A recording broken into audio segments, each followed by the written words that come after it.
informal شو بسم اللہ الرحمن الرحیم. عید کی خوشیاں سب کو مبارک ہوں. اس موقع پر ہم تھوڑی بہت بات کرنا چاہیں گے کہ ہر قوم میں، ہر مذہب میں اور ہر تہذیب میں بڑے دنوں کی آج کی میٹھی عید کی طرح جو خوشیاں بکھیرنے کا موقع ہے، اللہ تعالیٰ سب کو ایسی خوشیاں ان کی زندگیوں میں نصیب اور عطا فرمائیں. اس کے بعد کیونکہ ایسے دن بہت ہی کم آتے ہیں، سال میں 1 یا 2 بار یا 3 بار آتے ہیں، اور ہر تہذیب میں ضرور ایک نہ ایک دن، ایک ایسا موقع ضرور آتا تہوار کے دن. تہوار مذہبی حساب سے تہوار کہیں گے ہم، ثقافت کے حساب سے کچھ دنیاوی پہلو ان میں ہوتے ہیں، ان کی طرف اتنی بات نہیں کریں گے، بعد میں ان کے بارے میں بھی بات کریں گے. تو ضرور ہر تہذیب میں ہے، کوئی ایسٹر مناتا ہے تو کوئی سبت مناتا ہے تو کوئی عیدین مناتے ہیں ہم مسلمان. تو اور سال میں 2 یہ بڑی عیدیں ہیں اور ان پر بڑی خوشی ہوتی ہے، لوگ آپس میں ملتے جلتے ہیں، رشتے ناطے مضبوط ہوتے ہیں، خوشیاں گھل مل جاتی ہیں، اور بہت ہی ہر طرف ایک خوبصورت سا سما ہوتا ہے. ایک دوسرے کے گھر جاتے ہیں، برکتیں نعمتیں سمیٹنے کا، دعائیں سمیٹنے کا، دعائیں دینے کا ایک سما ہوتا ہے، خوشی کا ایک منظر ہوتا ہے، انتہائی جوش و خروش ہوتا ہے ریلیجس فرور کے حساب سے بھی اور ایک روایت کے طور پر بھی.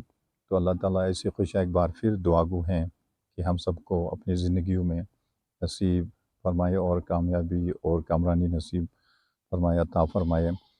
تو اس کا ایک ایکسپیکٹ یہ بھی ہے کہ ہمارے معاشرے میں ہر تہذیب میں ضرور دنیاوی لحاظ سے بھی کچھ ثقافت کے کچھ عناصر ہوتے ہیں، لیکن ان سے قطع نظر یہ بہت ہی زیادہ اہمیت کے حامل ہوتے ہیں، جن کے پیچھے ایک خاص طور پر الہامی مذاہب اور خاص طور پر الخصوص اسلام میں. تو ان کی بڑی اہمیت ہے. ان کا اجمالی خاکہ ہم نے تھوڑی بہت یہاں پر پیش کرنے کی جسارت کے ساتھ کوشش کی ہے. تو اب ہم بات کریں گے کہ دنیاوی لحاظ سے بھی کوئی تہوار اگر ان کی دنیاوی پس منظر ہے تو ان کی بھی بڑی وہ ہے، لیکن جائے کہ ایک مذہبی اس تصور کا جس کے پیچھے ایک بہت بڑا سا پس منظر ہو، تو آج کی عید کی طرح تو اس کی اپنی وہ ہوتی ہے، اس کی خوشیاں 4 چاند لگ جاتی ہیں. تو ان کے حوالے سے تو آئے ایک دنیا میں ایک جدیدیت کے ساتھ ساتھ ضرور روایت اور ضرور تہواروں کا اور ضرور ایک خدائی ہدایت کے سرچشمے کا، اور جو بھی اپنی روایات کے مطابق ابھی تک وہی سلسلہ جاری رکھنے کے، جس طرح یہ والی خوشی ہے تو جاری و ساری رہی ہے یہ ساری کوششیں. اب ہم بات کریں گے کہ عام دنیاوی اور ان میں کیا فرق ہے. دنیاوی ان میں عام طور پر لوگ یہ بھی کہتے ہیں کہ ایک سیکولر اسپریچویلٹی بھی ہے. تو ہم اسی حوالے سے بات کریں گے کہ دنیا میں اگر دنیاوی روحانیت ہے تو ہم اس کا مطلب یہ ہے کہ یہ متقاضی ہے کہ ہم ضرور ایک اصلی روحانیت بھی ہے، اصلی ایک مذہب بھی ہے، اور اس کی بعض لوگ کہتے ہیں کہ ہر چیز میں مذہبیت ریلیجیوسٹی نہیں ڈھونڈنی چاہیے.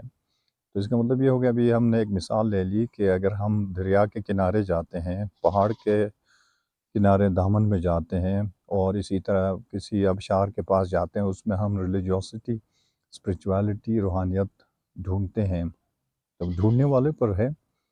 تو اس حساب سے تو اس کا مطلب یہ ہوا کہ اصلی ایک پس منظر بھی ہے. تو اس اصلی پس منظر کو چھوڑ کر اور دوسری ایک نقلی، جس طرح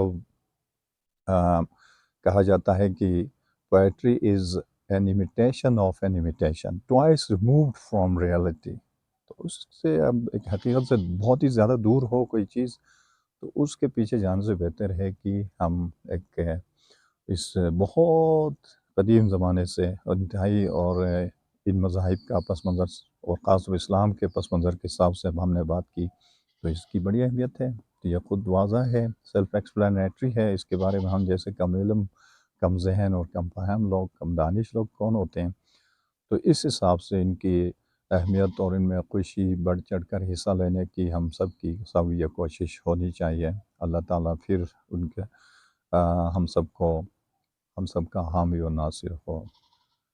شکریہ۔ بسم اللہ الرحمن الرحیم۔ ماشاء اللہ علی شاہ، آپ نے جو سوال کی ہے، میں کیا کہوں، کیا کہنا اس سوال کا۔ قال رب اشرح لی صدری ویسر لی امری واحلل عقدۃ من لسانی یفقہوا قولی۔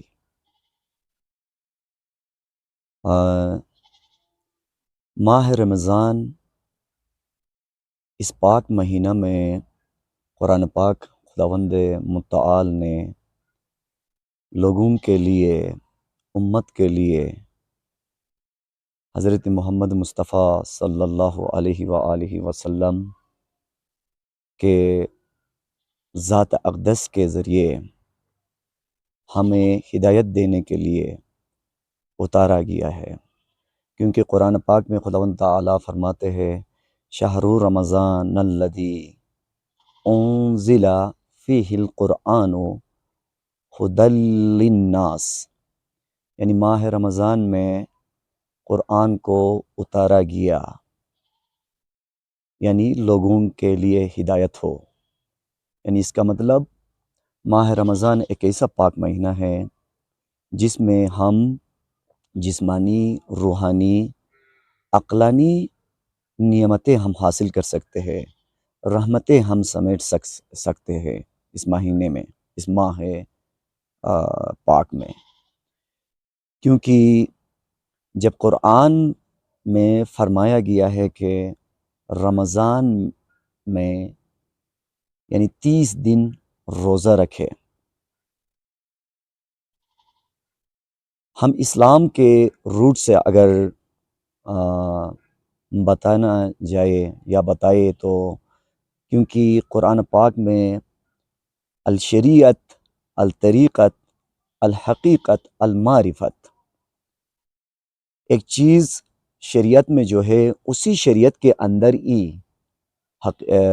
طریقت ہے، اسی طریقت کے اندر ہی حقیقت ہے، اسی حقیقت کے اندر ہی معرفت ہے۔ تو اسلام سے باہر کوئی چیز نہیں، قرآن سے باہر کوئی چیز نہیں، ہر چیز قرآن کے اندر، اسلام کے اندر ہی ہے۔ تو ماہ رمضان میں ہم روزہ اس لیے رکھتے ہیں کہ ہم جسمانی طور پر پاکیزگی کے ساتھ ساتھ ہم روحانی پاکیزگی کی طرف ہم لوٹ جائے، روحانی پاکیزگی کی طرف ہم سفر کر سکے۔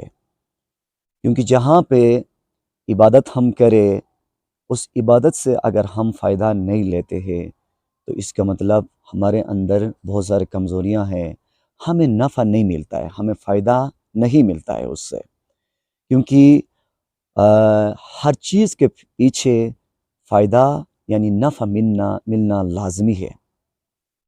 اگر ہم عبادت کرتے ہیں تو عبادت کے ذریعے ہم خدا کی طرف ہم نے پلٹنا ہے، کیونکہ حقیقی قبلہ خداوند برحق ہی ہے، یعنی خدا کی طرف ہم سپرد اپنے نفس کو کر لے، اپنے تمام خواہشات کو پیچھے کر کے، یعنی دنیاوی خواہشات کو ترک کر کے ہم خداوندی امر کے تحت ہم اپنے زندگی کو گزارے تو اس سے ہمیں بہت سارے فائدے ملیں گے۔ اور جو بھی ہم عبادت کرتے ہیں، ہم ماہ رمضان میں 30 دن روزہ رکھتے ہیں، اور اس پاک مہینے میں ہم بہت سارے اعتکافات رکھتے ہیں، ریاضت کرتے ہیں، ذکر و مجالس کا انعقاد کرتے ہیں، روحانی مجالس کی میں بات کر رہا ہوں، تو یہ تمام تر ہم خدا کی طرف اس کے ذریعے ہم نے لوٹنا ہے، خدا کی طرف دیکھنا ہے، اور خداوند تعالیٰ سے ہی ہم نے طلب کرنا ہے تمام تر چیزیں۔ تو روزہ کا مقصد بھی انسان اپنے اندر کے اغلاط سے پاک ہو کر، یعنی نفسانی خواہشات کو ترک کر کے، یعنی حقیقی سکھ کی طرف جانا، حقیقی معبود کی طرف اپنا آپ کو لٹا دینا، اس کا ایک ریچول پوائنٹ یہ بھی ہے۔ اور 30 دن میں اگر ایک مومن یا مومنہ روزہ لے کر پھر 30 دن جب مکمل ہونے کے بعد فطر یعنی روزہ وہ چھوڑ دیتا ہے، اور اس کے بعد وہ عید کی طرف جاتا ہے، کیونکہ عید کا ڈیفینیشن قرآن پاک میں ہے۔ ہم کسی سے پوچھنا یا کسی اور کتب سے لینے سے زیادہ قرآن ہی سے ہم سمجھیں گے۔ عید کہتے ہیں خوشی کو، اور ہمارے اسلام میں بہت سارے عیدین ہیں، اور ان میں عید الفطر ایک عظیم عید ہے۔ یعنی قرآن میں عید کے حوالے سے ایک خداوند باری تعالیٰ کے حضور میں ایک دعا ہے، اللہم ربنا انزل علینا مائدۃ من السماء تکون لنا عیدا لاولنا وآخرنا، یعنی اے رب کائنات، اے خداوند،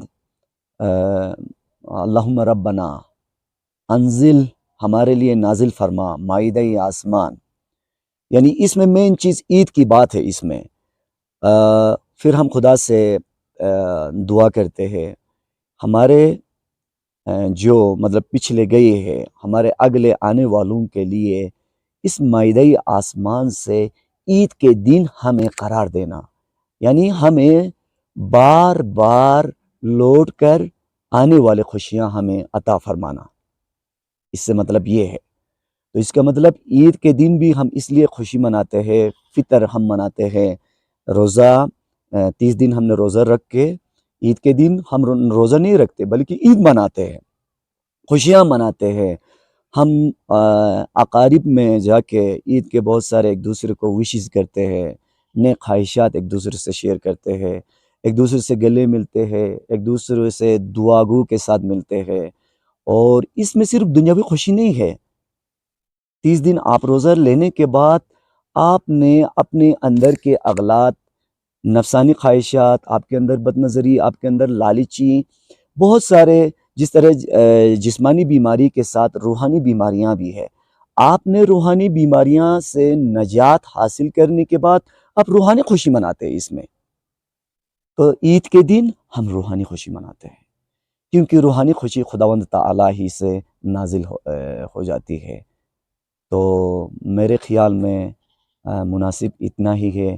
شاید میرے باتوں میں بہت سارے کمزوریاں بھی ممکن ہیں، کیونکہ ہم انسان ہیں، انسان جتنے بھی وہ پڑھے، جتنے بھی ریسرچ کرے وہ کم ہے، وہ دن بدن پڑھتے جائے، خداوند سے التجا ان کے حضور میں گڑ گڑاتے مانگے، خداوند تعالیٰ مجھے امت مسلمہ میں حقیقی طور پر علمی خدمت کرنے کی وہ ہمت ہمیں عطا فرمائے۔ اسی طرح دعاؤں خداوند کے حضور میں ہونا چاہیے۔ اسی کے ساتھ میں خود بھی خداوند کے حضور میں دعا کرتا ہوں کہ اس طرح کے جو ہمارے روحانی ایونٹس میں کہوں، روحانی روایات جو ایک خاص دنوں میں آ جاتے ہیں، یہ ہر دن میں یہ ہم نہیں مناتے، عید ہر دن نہیں آ جاتی ہے، سال میں ہم عید الفطر ایک بار مناتے ہیں۔ تو اسی طرح اس ایک دن ہم نے منا لیا یا 30 دن ہم نے روزہ رکھ لیا، باقی دن روزہ نہیں رکھنا۔ اس کا مطلب یہ ہے کہ 30 دن ہم نے ایک عمل کی، اس عمل کے بعد ہم نے اس سے بھی زیادہ روزمرہ کی زندگی میں ہم نے عمل کرنا ہے۔ خیر خواہی کی شکل میں ہم نے آنکھ کا بھی روزہ رکھنا ہے، ہم نے زبان کا بھی روزہ رکھنا ہے، ہم نے دست یعنی ہاتھ کا بھی روزہ رکھنا ہے۔ تو بہت سارے ہم نے اس روزے کے برکت سے، حرمت سے اپنے اندر بھی انقلاب ہم نے لانا لازم و ملزوم ہے۔ تھینک یو سو مچ۔ میری ان باتوں کے ساتھ میں آپ سے اجازت چاہوں گا۔ والسلام۔